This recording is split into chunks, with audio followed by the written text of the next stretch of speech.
Hey everybody, welcome back to the channel. You're listening to our D&D game. I am your host, the Dungeon Master, or DM for short. And today we're going to be talking a lot about Merlin. Um, the prologue to this adventure is set in 409 AD, and that is Gawain's adventure with the Green Knight. That is one of my favorite uh, Arthurian stories of all time.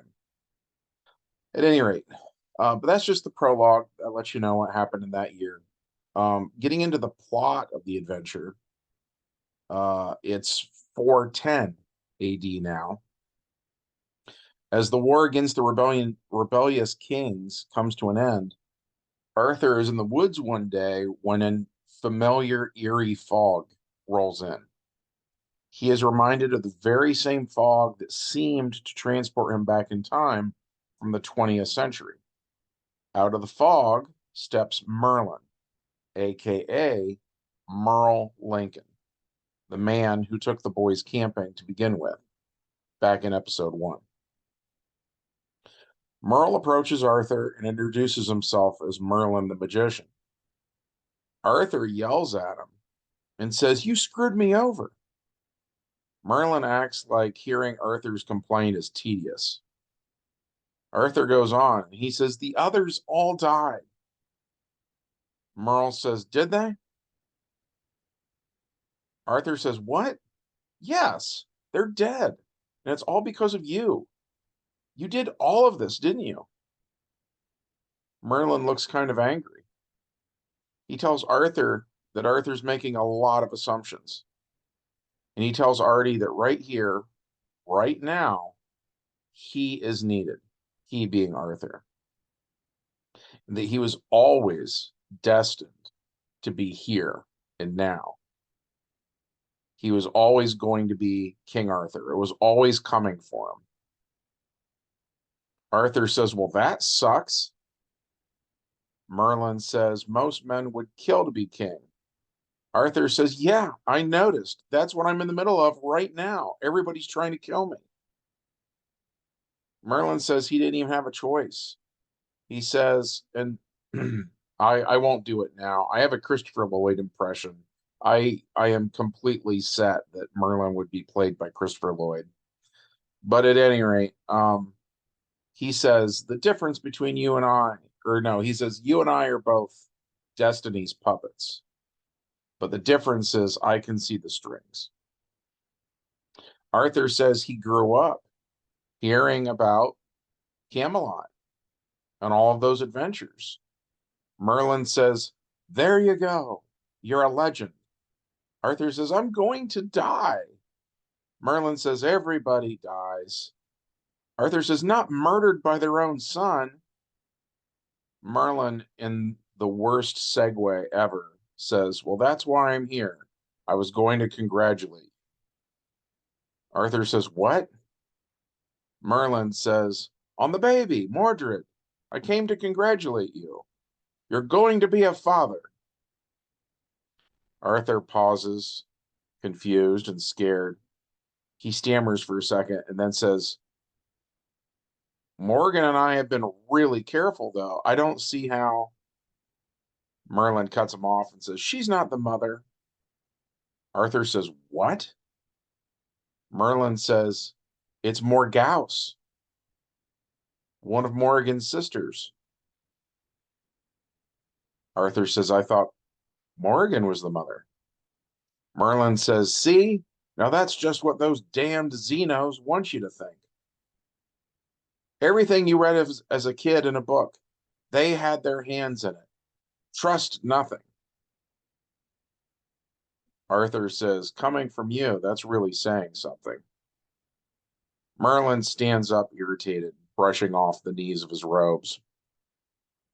"Arthur, like it or not, you and I are on this, or blah, blah, blah. Sorry. Arthur, like it or not, you and I are in this together." Arthur says, "There isn't a day that goes by that I don't miss my family, my friends. You took everything from me." Merlin says, I gave you everything, Arthur. You just don't see it. He pauses. Then Merlin says, I can travel through time. I know how it all goes. You don't. You are still hanging on to lies. You don't even know who your son's mother is. And yes, he defeats you in battle. Yes, everyone assumes you are dead. More stupid assumptions. I don't die? Arthur asks. Merlin says, everyone dies, Arthur, even you, someday. But no, not by Mordred's hand. He's your son. You need to be there for him. Don't be like your father who let you grow up alone, wandering in the dark. Arthur says, do you know who my dad is? Merlin pauses and says, yes. Arthur says, a lot of people claim it was Uther Pendragon. Merlin flatly just says, yes, they do. Arthur says, I mean, I won't even be born for another at least 1,500 years. Uther's dead. How does that even make sense? Merlin says, time travel makes anything possible, Artie. Arthur is quiet. Merlin says, you're not ready for this. You don't understand anything. Yes, Mordred is your son. Son. Yes, you're struck down in battle. Yes, you wake up in Avalon. That's all the tip of the iceberg, Artie. You have countless adventures beyond that day. One day, you will travel through time yourself. Arthur says, do I go home? Merlin says, what does home even mean? Arthur says, don't be a smartass. Merlin says, don't be a dumbass. I'm giving you the best answer, but you're tangled up mentally. You need to unravel your brain. They're both quiet for a minute. Arthur says, okay, suppose you're telling the truth. What now? Merlin says, I already told you. Today's message is very simple. Go to Morgause. Celebrate the new life you two are bringing into the world. Be there for Mordred. Love him. Arthur has a weird expression on his face.